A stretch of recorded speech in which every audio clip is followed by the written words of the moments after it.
That prompter is Mondo, man. That is that prompter right there. That's the letter E on the old eye chart there.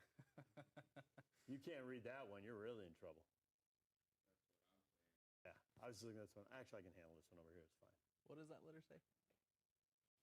Funny man. Funny man. Okay, so I'll do the matchup.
Girls Soccer State Championship bracket reveal.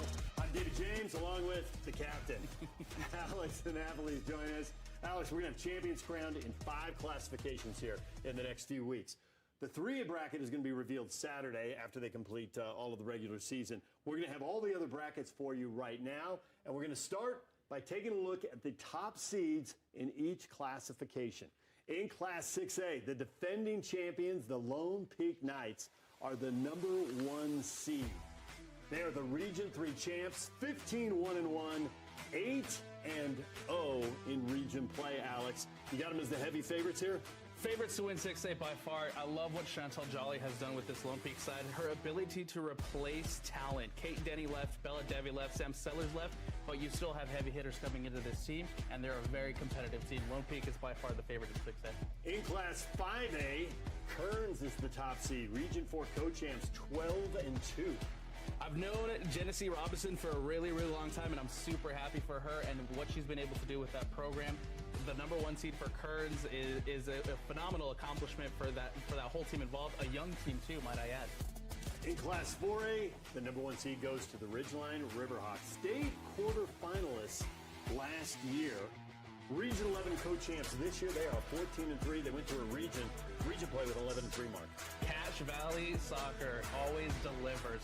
The rivalries up there, the fun atmospheres up there. Ridgeline is heads and shoulders above the rest of that Cache Valley teams, and I'm very excited to see what Ridgeline's able to do this season. In Class 2A, the number 1 seed is Waterford. They were runner-up a year ago. They're 14-1 this year. They're 3-0. Their only loss, they played up as they often did.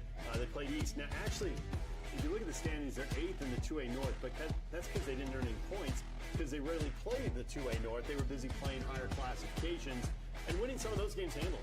That's right, and Jenny Wooler, now first-year head coach for the Waterford Ravens, comes into this one to try to pick up where the previous coaching staff left off and see if they can win a state championship this year.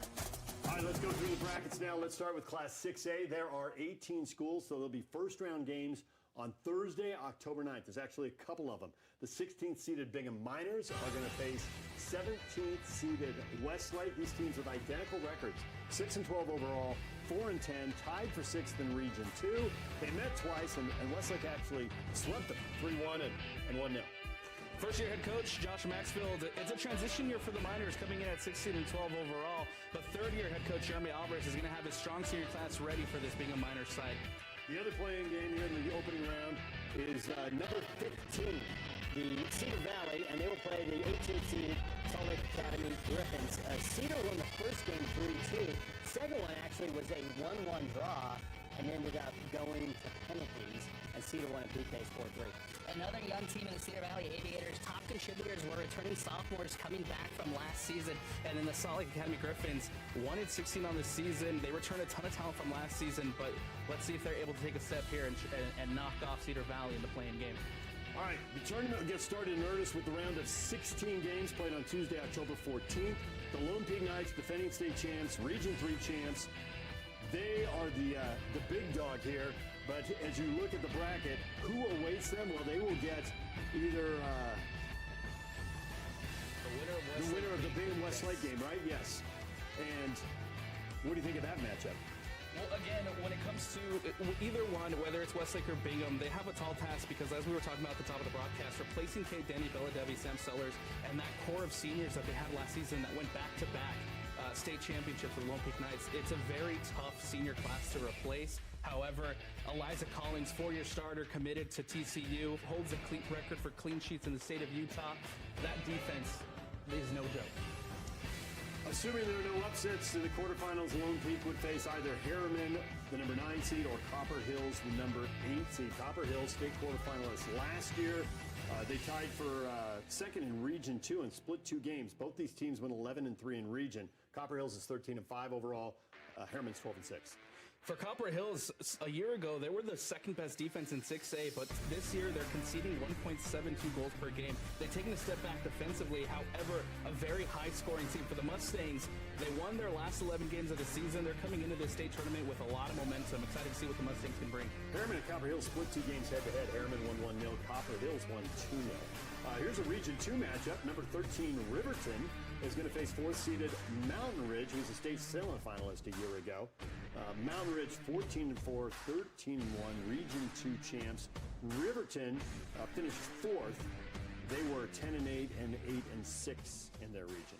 In Region 2. Mark Osborne himself said that key returning players and leadership would be the key for the Sentinels if they want to return back to the semifinals. You mentioned it. Last year they made it to the semifinals, looking for their opportunity now to make it to that championship game. For the Riverton Silverwolves, you can't talk about Silverwolves soccer without talking about Paul Mosier, who has been with this program for 25 years, won a state championship in 2021. That experience can help him down the stretch. The 12th seed is Layton, 8-9 on the year. The Lancers 2-6 in Region 1. They're going to travel to American Fork and play the 5th-seeded Cavemen. AF 10-5 overall, 5-3, second place in Region 3, behind the top seed Lone Peak. Well, I would love what I've seen from American Fork this season. They were projected to finish last in Region 3, but have instead bounced back under first-year head coach Tara Warner with a 10-5 record. Amazing with their solid core of returning players. The emergence of freshman forward Avery Walbirch. This team, they weren't projected to be world beaters this season, but they're proving that they are. To the other half of the 6A draw, the 2 seed Syracuse, state semifinalists last year, Region 1 champ this year, 15-3. They're going to host the winner of the Cedar Valley Salt Lake Academy game. And Syracuse lost to Corner Canyon. And they drew with 3 teams with Westfield, Lehigh, and Weber. Lost to Westfield on penalties, beat Lehigh on penalties, and Weber just beat them on penalties to ruin a perfect region season. For the Syracuse Titans, they have a talented core that's returning from last season that's really elevating this program. You mentioned it, semifinals last season, now looking for a way back. Taylor Hughes, 21 goals on the season, 6 assists. Josie Eddy, 15 goals, 14 assists. Ava Christensen is a lockdown defender, one of the best in 6A. I'm excited to see what Syracuse brings to the table. Corner Canyon is the 10 seed. 8-7 on the year, 2-5 in region. They finished 4th in Region 3. They are going north to play 7th-seeded Weber. The Warriors 3rd place in Region 1. A 10-8 mark on the year and split their region games right down the middle, 4-4. First-year head coach Kelsey Hag for the Corner Canyon Chargers, taking a big of a step back from where they were last season, as you would maybe anticipate from a first-year head coach. For the Weaver Warriors, they've taken a step forward in year 2 under Heather Carter. 14th seed last year, 17th this year, heading into this tournament. Sadie Fletcher, 11 goals, 5 assists on the season. Another team with a strong senior class. Farmington put together an 11-6 campaign, 5-3, runners-up in Region 1. They're rewarded with the 3 seed. And they will play 14th-seeded Skyridge, state quarterfinalist a year ago. Skyridge 5-13 this year, 1-7 in region play. Transition year for the Falcons this season. Finished last, still have lots of talents on the team despite the record. Don't let that record fool you. For the Farmington Phoenix, the 2022 runner-up, trying to get back to where they were that season. Down last year, but now are led by junior Oakley Stanford with 11 goals, 2 assists on the season. So the 11th seed will be the Davis Darts. They were the runners-up last year, beaten in the final. They went 9-6 this year. They finished 2-5 in Region 1 play, 4th place. And they are at Lehigh. The Pioneers were in the state quarters last year. They went 10-5 this year, and 3-8, finished 3rd in Region 3. They graduated a ton of talent, DJ. They had the 4th best defense in 6A last year, now conceding 1.6 goals per game. A lot of seniors on the defensive line that left last season, but this Lehigh Pioneers team still has a lot of talent. For Davis, don't let that 11th seed fool you. Don't let that record fool you. They're a very extremely talented Davis team. You mentioned it, state runners up last season. Kate Whittler, 12 goals, 2 assists. Davis can make some noise in this tournament. So the winners will advance to the quarterfinals on Thursday the 16th. Those will be at school sites. Then the semifinals are Tuesday the 21st on the turf at Zions Bank Stadium in Harriman. And the final, the championship, will be contested on the 23rd on natural grass at America First Field. And we're at a point now where most of these teams are playing most of their games on turf. Yeah, exactly. A lot of the schools are using that football stadium, right? Especially with the late kickoffs under the lights. They use the turf. They use the stadiums. Get used to the turf, but natural grass is where it's at. All right, there's the thing. Look, you're a purist. I love that. All right, let's move to Class 5A now. There are 30 teams in Class 5A. It's a 24-team bracket with 8 first-round byes. The byes are going to go to the top seed, Kearns, Region 4 co-champs. The defending champions, Olympus, earn the 2 seed as the Region 5 champion. Spanish Fort gets the 3 seed. They are Region 7 co-champs. Springville, state quarterfinalists last year, as a 21 seed. That was a Cinderella run for them. Did that prepare them for this year?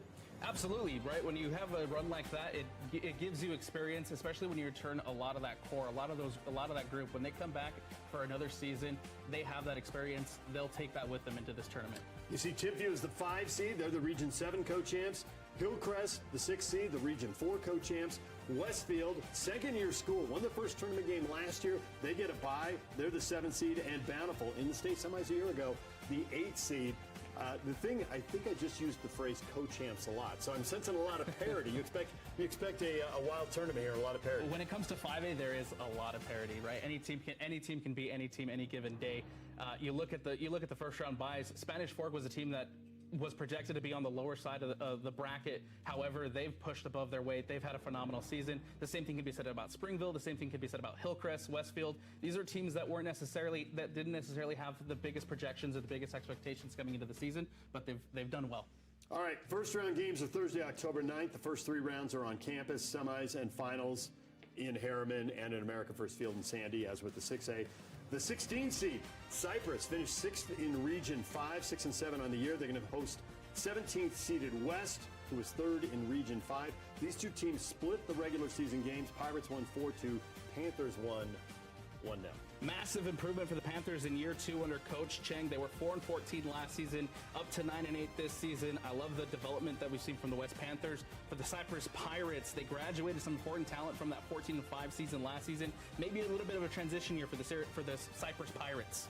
All right, the winner will get Kearns. And you see Bountiful is also waiting. State semifinalists a year ago.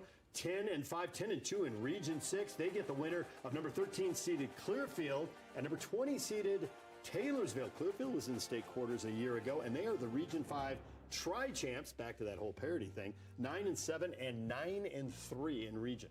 Clearfield, again, a transition year for the Falcons. When you look at this Taylorville team, a young team, but they've taken steps in the right direction, improved from a 3-win season last year, 6-12 overall this season. They missed out on the playoff last season. Good to have the Taylorsville Warriors in this year in 5A. And you see the graphic there? Bountiful and Maple Mountain Northridge winner matching up with Bountiful there. So I messed that up. For the Maple Mountain Golden Eagles, you can't count them out. They were the 2023 state champions. They were 2024 semifinalists. They graduated a ton of talent, but still have a strong group of seniors coming back, led by senior goalkeeper Anya Goli, 10-8 overall this season. For the Northridge Knights, this team is usually in the title mix, but have taken a step back in a transition season for the Northridge Knights. All right, I jumped ahead. Now here's Clearfield at number 13 and number 20 Taylorsville. And the winner will face Springville. Springville, great team led by first-year head coach Todd Hollingshead. Incredible first season for Coach Hollingshead, 13-5 overall. Part of a 3-way tie at the top of the region with Spanish Fork and Timpview. Sage Conrad, 16 goals, 7 assists on the season. This is a good Springville team. All right, and you see Timpview there with the bye, waiting to face. Will they get Wasatch or will they get Woods Cross? Wasatch, the 12 seed, state quarterfinalist a year ago, 10-8 this season, finished 5th in Region 7 with an 8-6 mark. Woods Cross 12-5 on the year, coming out of Region 6. For Woods Cross, they are 3-time state champions, and they're trying to get back to that level. A handful of single-digit wins the last few seasons for Woods Cross. It's been a tough. They're in a really tough soccer region, and it shows in their record. For the Wasatch Wasps, they graduated a ton of talent from that senior class last season. Now they're relying on newcomers to step up. That Wasatch Woods Cross winner will head to Timpview and the Region 7 co-champs in the next round. All right, let's move ahead. Number 15, Pleasant Grove. 8-10 on the year, 7-7, 6th place in Region 7, facing 18th seeded Alta in the opening round, the 4th place team out of Region 6. And the winner is going to get 2nd seeded Olympus. A bit of a down year for the Vikings as they adjust to 5A, making the transition from 6A to 5A, again in a tough soccer region down there.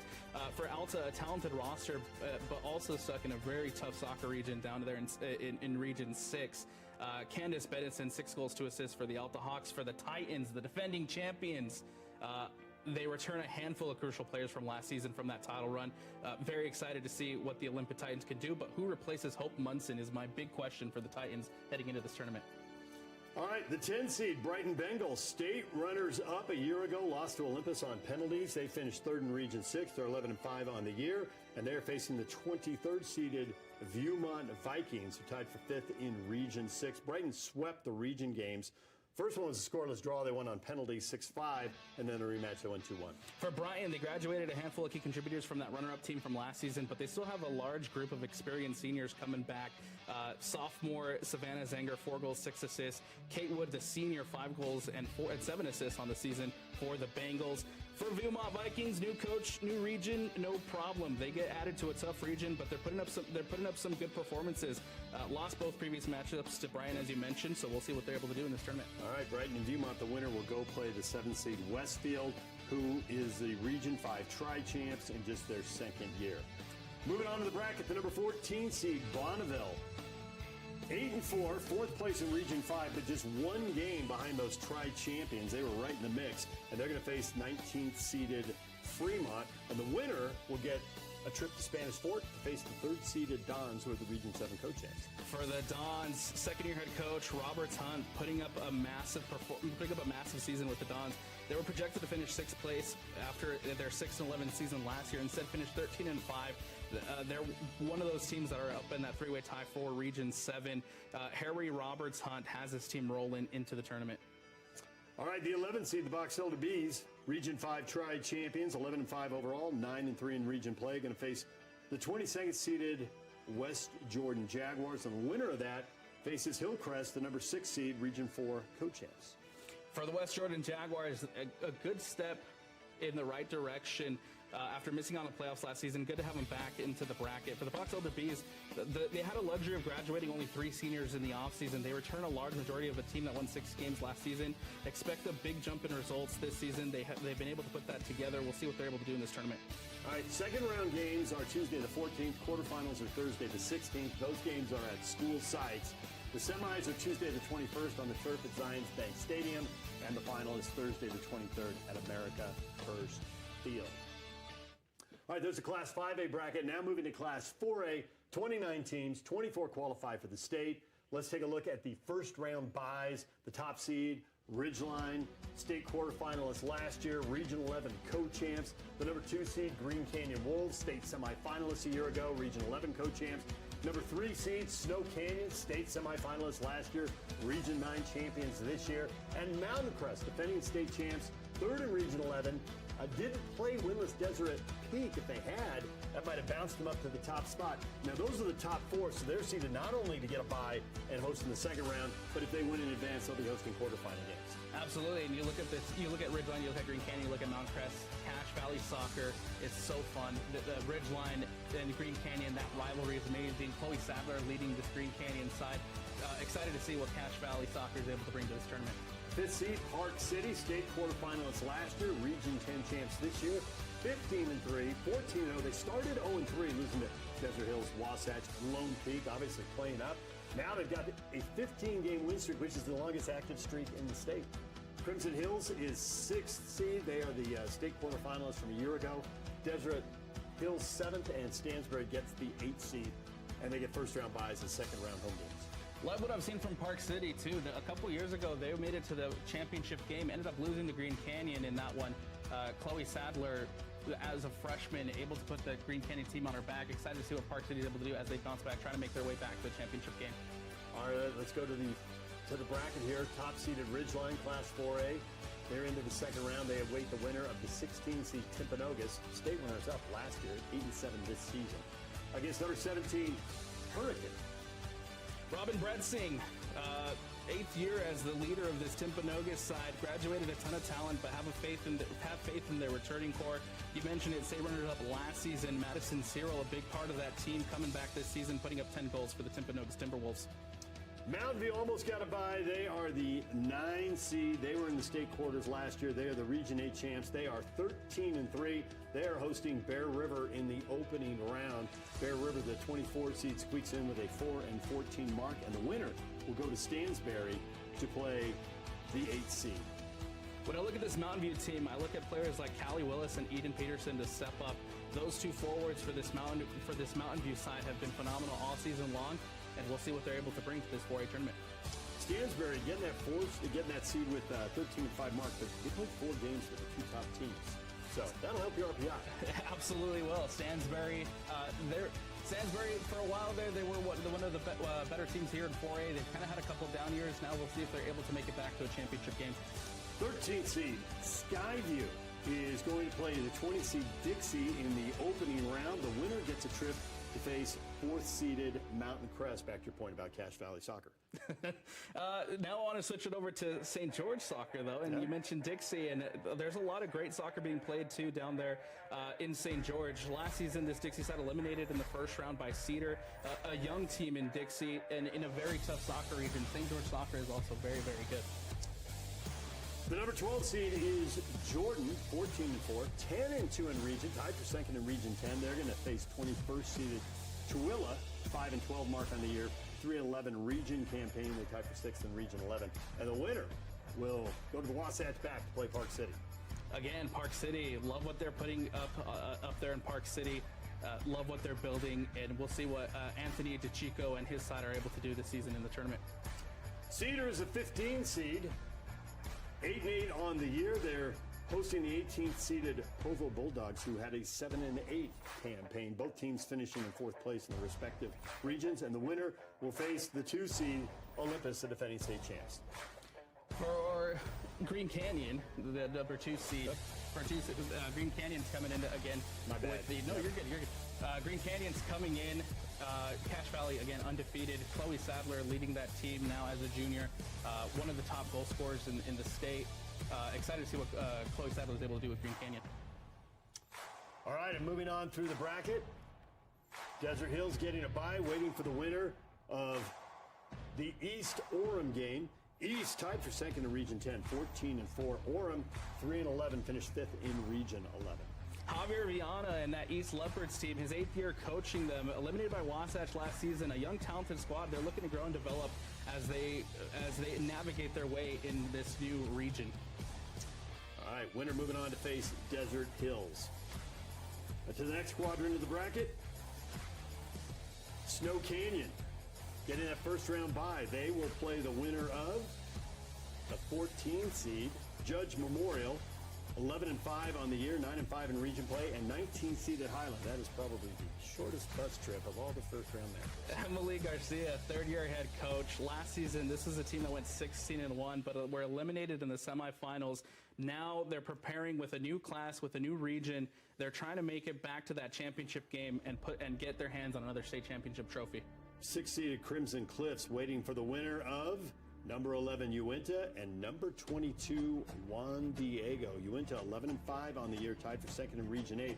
Juan Diego 7-11 on the year, 4-10 in region. They finished 6th in Region 10. Emma Glenn is such a phenomenal player for that Uinta youth side. James Glenn, his 4th year in charge, trying to make it past that second round last season, eliminated by the Crimson Cliffs. We'll see how far they're able to make it in this tournament. Second round games on the 14th. Quarterfinals on the 16th. Those games are going to be played on campus, home sites. Semifinals will be at Zions Bank Stadium on the 20th, and the championship game, the final on the 24th at America First Field. Now, the 6A, you talked about Lone Peak being the heavy favorite. 5A, you talked about enormous amounts of parity. Do you see Ridgeline as a heavy favorite in 4A, or is there more parity there? I think there's still a little bit of parity between the Cache Valley schools. Green Canyon, again, brings a lot to the table. Ridgeline brings a lot to the table, and you can't count out Mountain Crest, who won a championship not too long ago as well. There is some parity with those Cache Valley schools, but don't count out the St. George schools. Schools like Snow Canyon bring a lot to the table as well. All right, let's get to Class 2A now. And there are 20 teams, got a couple of play-in games here. Take a look at these. All these games scheduled to be played on Saturday, October 11th. There's a lot of travel involved in some of these games, so they can play on Saturday. And you can see there North Summit and Utah Military Academy Camp Williams. And then there's 16 and 17 seeds. And South Sevier is squaring off with Gunnison. North Summit, fifth-year head coach Jenny Hansen, last season 2-13, trying to bounce back after a first-round exit last season. We'll see if they can make it past the play-in, taking down Camp Williams. And a couple more games in the opening round. Enterprise and APA West Valley, and Utah Military Academy Hillfield is facing Parowan. The Parowan Rams, they are always a team that, you know, they've kind of taken a step back this season, but they're always a team that's in the mix down there in 2A. We'll see if they're able to put on a Cinderella run here, if you will. All right, let's go to the full bracket, picking it up as they pare this down to 16 teams. And Waterford, the top seed, runner-up a year ago, 14-1 with that loss to East. 8th in the region because they played up. And they're going to face the winner of the 16-17 game, either North Summit or Camp Williams. Jenny Wohler inherited a winning team and a culture from the previous staff. For her first year, doing a phenomenal job of leading this team to the #1 seed. We'll see if Waterford's able to get their hands on that state championship trophy this season. All right, North Summit and Camp Williams will play. Now, continuing on through the bracket, you've got San Juan and Roland Hall.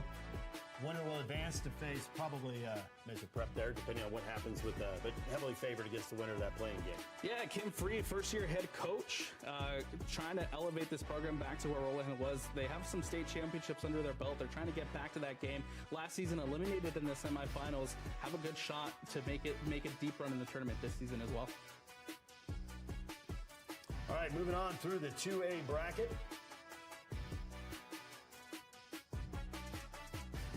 You see the number 5 seed there, ALA, American Leadership Academy, and they will face Millard in the opening round.